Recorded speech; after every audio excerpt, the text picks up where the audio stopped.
ने हमको पीछे कैसे ढकेल दिया, खाई में कैसे ढकेल दिया। तो आज आदरणीय प्रधानमंत्री जी ने 80वें स्वतंत्रता दिवस के अवसर पर इस देश के नौजवानों को, जिनकी आबादी बड़ी तादाद में, मतलब कह सकते हैं कि सबसे युवा भारत आज की परिस्थितियों में जो पूरे दुनिया में है, उस भारत के जेनजी को उन्होंने अर्बन नक्सल कहा है। नेक्स्ट इलेक्शन में 35 करोड़ जेनजी वोट करेंगे। वोट की बात यहां नहीं है। आज स्वतंत्रता दिवस के अवसर पर, एक मिनट, आज स्वतंत्रता दिवस के अवसर पर वोट की बात क्या कर रहे हैं? तो राहुल गांधी जो लाल किला नहीं गए, उस पर भी कुछ कह दीजिए मनोज जी। बिल्कुल कहेंगे, राहुल गांधी जी को जाना चाहिए। उनका आमंत्रण था, उनका जो कर्म क्षेत्र है वो दिल्ली है। हमारे नेता तो मान लीजिए लखनऊ भी रहते हैं, हमारी पार्टी का कार्यालय है, हमारे पार्टी के राष्ट्रीय अध्यक्ष हैं, तो उनको यहां भी आना था, यहां भी झंडा फहराना था। इसलिए राहुल समाजवादी पार्टी और कांग्रेस के बीच में दिखाई देती है विचार और मुद्दों पर हो सकता है ये नहीं, ये लाइन नहीं। अब रुकिए, अब इतना कम समय क्यों दे रहे हैं? इतना कम समय क्यों दे रहे हैं? मुझे कुछ कह लेने दीजिए। आज पूरी बात स्वतंत्रता दिवस के उपलक्ष्य में समाजवादी पार्टी की मनोज जी पूरी स्वतंत्रता बनाए रखिए। हाँ बोलिए। बिल्कुल बिल्कुल बिल्कुल, मैं इस बात को लेके पूरी तरीके से आश्वस्त हूं कि बीजेपी इस देश को 80वें स्वतंत्रता दिवस के अवसर पर 80% भारतीयों को कोई रिवॉर्ड नहीं दे पाई। 80-20 की बात करके तो राजनीति करते हैं, लेकिन काम जो किया वो 20% के लिए ही कर पाए। और 80% भारत आज 80वें स्वतंत्रता दिवस के अवसर पर पूरी तरीके से, वो कहते हैं नहीं 85 करोड़ लोगों को राशन देते हैं प्रधानमंत्री जी, तो 15 ही बचा। तो ये मंथन करने का विषय है कि 12 साल की सरकार में क्या किया देश के प्रधानमंत्री आदरणीय नरेंद्र मोदी जी ने और बीजेपी एनडीए की सरकार ने। ये महत्वपूर्ण सवाल, इस पे जरूर डिबेट होनी चाहिए आज इस विषय पर। जी विजय जी, करुणा जी के सवालों का भी जवाब दीजिए और मनोज यादव जी जो कह रहे हैं उनका भी जवाब दीजिए। देखिए विद्यानाथ जी, सतीश जी आप मुस्कुरा रहे हैं, मैं आपके पास आऊंगा सर, थोड़ा सा इंतजार बस। आप समय देना, क्योंकि आपने 2-3 लोग ऐसे। बिल्कुल बोलिए। जी जी, देखिए आपने देखा विजुअल सबके सामने, आप भी चला रहे हैं टीवी के ऊपर। कहीं से लगता है कि कुर्सी के लिए, और ये बात आपको हमारे को सबसे अच्छे से पता है कि ये समय ऐसा होता है, चेयर की बात करनी थी पहले कर लेते, और लगातार आपस में बात कर रहे हैं क्योंकि इनको वो समय गंवाना था। ये रेस्पेक्ट नहीं करते वंदे भारत। तो इस तरह की बातें इनके यहां मिलेगी। दूसरा, जब प्रधानमंत्री बोलते हैं तो वो देश के लिए बोलते हैं, देश के लिए। हमने देखा है राजीव गांधी जी क्या बोलते हैं, हम देख रहे हैं, हमने देखा है, हम देखते आए। ये वो प्रधानमंत्री नहीं है, ये बोलते नहीं करते हैं, और करके दिखाया है, और युवाओं के लिए करके दिखाया है। हम तो कहते हैं, हमारा तो ज्ञान हर जगह कहते हैं, गरीब, युवा, आदिवासी और नारी, इनको फोकस करके हम सारी पॉलिसी लाते हैं। और जो एक के बाद एक हम कल्याणकारी योजना लाए, किसानों के लिए लाए, जवानों के लिए लाए, युवाओं के लिए लाए हम, और महिलाओं के लिए लाए। वो तो इतने आप पिछला इनका 60 साल का रिकॉर्ड देखेंगे, 60 साल और बनाम 12 साल मुकाबला कर लो तब भी इनसे ज्यादा होगा, किसी भी एक क्षेत्र में चले जाइए आप। तो ये बातें करने के घड़ियाले आज। दूसरा, चोर की दाढ़ी में तिनका। अगर आप नक्सली कहने से चिढ़ गए भाई, और कोई तो नहीं चिढ़ा, आपको क्यों पेट में दर्द हुआ? आप नक्सली हैं क्या? आप इस तरह की सोच रखते हो क्या? तो इसी तरह की तो सतीश के सिंह जी और ये दो कह रहे थे ना, ये तो है कि प्रत्यक्षम की प्रमाणम, प्रत्यक्ष के लिए प्रमाण की जरूरत नहीं है। आपके सामने अभी इन्होंने नाम लिया अपने जयराम रमेश जी का, उन्होंने के लिए कर दिया। जवाब होता है जी। जो इन्होंने अपमान किया है वो तो अपमान हो गया सामने, वो तो चल रहा है अपमान सामने।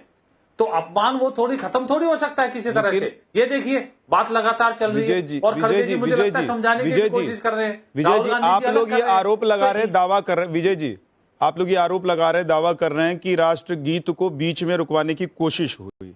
कांग्रेस पार्टी कह रही कि कुर्सी मंगवा रही थी सोनिया गांधी। आप कैसे जस्टिफाई करेंगे, कैसे अपने आरोप को साबित करेंगे? मैं ये कहता हूं, अगर कुर्सी भी मंगवानी है तो खड़गे जी से क्या बात कर रहे थे? किसी को इशारा कर देते पीछे सुरक्षा कर्मी को। राहुल गांधी जी क्या बात कर रहे थे? ये आपस में क्या बात कर रहे हैं? भाई किसको बेवकूफ बना रहे हो? ये जनता बेवकूफ नहीं, आपका बेवकूफ बना देगी जनता। तभी तो 100 से ज्यादा चुनाव हार चुके हैं राहुल गांधी जी के नेतृत्व में। इस तरह से झूठ थोड़ी बोला जाता है, ये तो झूठ पकड़ा जा रहा है। देखिए आप, लगातार ये देखिए, खड़गे जी से बात, उनसे बात, तीसरे से चौथे से बात। अरे सुरक्षा कर्मी लगे, 1 मिनट के अंदर कुर्सी आ जाती, चेहरा आ जाता, इशारा करते, कान में बोलते, बात। और फिर वंदे मातरम के समय ऐसा क्यों याद आया भाई? 2 मिनट नहीं खड़े हो सकते हैं, 2 मिनट 4 मिनट में क्या, या पहले मंगवा लेते। अगर उनकी सेहत अलाउ नहीं करती है तो पहले चेयर मंगवा लेते। तो लगातार बात कर रहे हैं क्योंकि वो सुनना नहीं चाहते, चिढ़ते हैं। और ये तो संसद से लेकर सड़क तक ही विरोध करते हैं वंदे मातरम का। मनोज जी, पहले बात थोड़ी है। Okay Satish, okay Vijay ji, give me 10 second. जी बोलिए। देखिए विद्यानाथ झा जी जिस तरीके की बात बीजेपी के प्रवक्ता कर रहे हैं वो बात बिल्कुल भी गैर जिम्मेदारी वाली है। और गैर जिम्मेदारी इसलिए मैं कह रहा हूं कि अगर आइडेंटिफाई कर दीजिए ना कि अर्बन नक्सल कौन है, माननीय प्रधानमंत्री जी ने कहा है, उनको आइडेंटिफाई करके कहना चाहिए। नहीं फिर अर्बन नक्सल कौन है और कौन इस देश का नक्सल नहीं है, ये बात क्लियर कर दो। अगर नहीं कर पाते हो तो ये मैं समझूंगा कि आप जनजी को ही पूरी तरीके से कह रहे हो। और सबसे बड़ी बात, वंदे मातरम, राष्ट्रगीत, राष्ट्रगान और तिरंगे झंडे पे आप मत बोलिएगा, नहीं फिर आपको फिर उधाड़ा जाएगा कायदे से, क्योंकि आपके कार्यालय का चूहा भी इस देश के लिए बलिदान नहीं दे पाया। मैं कार्यकर्ता का तो नाम ही नहीं लूंगा, इतिहास के पन्ने पलट के देख लीजिएगा कि आपका कार्यालय का चूहा भी अगर इस देश के नाम बलिदान हुआ हो। अब गठबंधन प्रेम आपका मनोज जी जाग गया। क्या कर रहे थे वो आरएसएस और मनोज भाई, अब आपका गठबंधन प्रेम जागा है। दोबारा मत ये बात कहिएगा। नहीं, गठबंधन प्रेम की बात नहीं, मैं ये पूछना चाहता हूं। एकदम दिल पर हाथ रख, एक सेकंड विजय जी, एक सेकंड देश के नाम कुर्बान हो गए। मनोज भाई, मनोज जी दिल पर हाथ रख के सच में बताइए। हालांकि मैं दावा नहीं कर रहा हूं, ना मैं आरोप लगा रहा हूं, ये सब बीजेपी कर रही है, और बीजेपी कर रही है तो बीजेपी इस दावे को सही साबित करे। लेकिन एक बार मैं तमाम पैनलिस्टों को बोलूंगा, आप देखिए, आप भी देखिए और सतीश जी आप भी देखिए, ये जो तस्वीर दिखाई दे रही है, पूरी तस्वीर दिखाइए, जिसमें सोनिया गांधी खड़गे आपस में बात कर रहे हैं। सोनिया गांधी का चेहरा जो एक्सप्रेशन दिखाई दे रहा है, ये तब की बात है जब राष्ट्रगीत वहां चल रहा था। ये क्यों हो सकता है? थोड़ा सा इसको हम समझने की अगर कोशिश करें तो ये देखिए, तस्वीर देख लीजिए मनोज जी।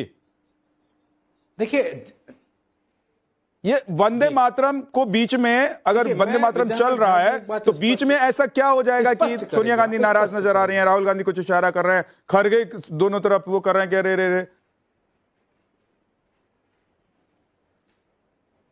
नहीं, मैं कह रहा हूं कि ये अगर बीच में कोई इशारा हुआ, उसका जस्टिफिकेशन, क्लैरिफिकेशन आपने कांग्रेस के एक बड़े पूर्व मंत्री से और उनके बड़े नेता से लिया और उन्होंने स्पष्ट किया। अब इसमें कौन सी सीबीआई लगाओगे? आप क्या करोगे भाई, क्या करोगे? और बीजेपी राष्ट्रवाद का पाठ कैसे पढ़ा सकती है?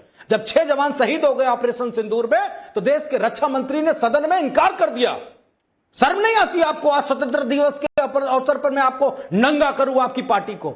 6 जवान शहीद हुए और रक्षा मंत्री ने कहा कोई नहीं मरा, किसी की जान नहीं गई, कोई नहीं शहीद हुआ, और बात को पता चला 6 लोग शहीद हो गए ऑपरेशन सिंदूर में। शर्म आनी चाहिए। मैं आज के दिन बीजेपी को एक्सपोज नहीं करना चाहता हूं, इसलिए शर्मा जी ज्ञान विपक्ष को मत दीजिए, एजेंडा मत चलवाइएगा।